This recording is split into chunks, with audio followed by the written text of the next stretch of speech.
మీ అవ్వ మాటలు ఏమైనా మంచిగా ఉన్నాయా ఈ సీను? ఒక్క గంట సేపు ఎక్కువ వన్నందుకు పొద్దుగల సాపియబట్టి. అరే దాని గురించి తెలియదు తెలిసే, మళ్ళీ దానికి ఎట్లా లొల్లిపోతున్నా నువ్వు? ఇప్పుడు చూసి ఆలిగిపోయా, ఏడిపోయిందో ఏం కథనం. ఏడిపోతుంది అది పుసుకున్న బాగా దుంకింది అనుకో, ఇక మన ఇద్దరికి ఉంటది. మీ అవ్వనేనా సచ్చేది? 10 మంది జావంగా చూస్తుంది కానీ మీ అవ్వ మాత్రం జావత్తి. ఏడికేంది ఇప్పుడు ఏం కథ?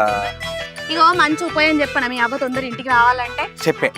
ఇంట్లో కోడికూర అండినా అని చెప్పనత్తది. అంతేటవా?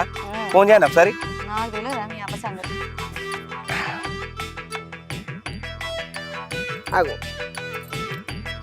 సీన్ గాడు. హలో మల్లేంద్ర. హలో అవ్వ, ఏడునవే? ఇది చచ్చిందా బతికిందా అని ఫోన్ చేసినావా? తంగలబడ్డ నీ అవ్వ గట్లెందుకు మాట్లాడుతున్నావే? సరే గాని ఇంట్లో కోడికూర అన్నావు, పో తినిపో. చికెనా? అత్త నాకు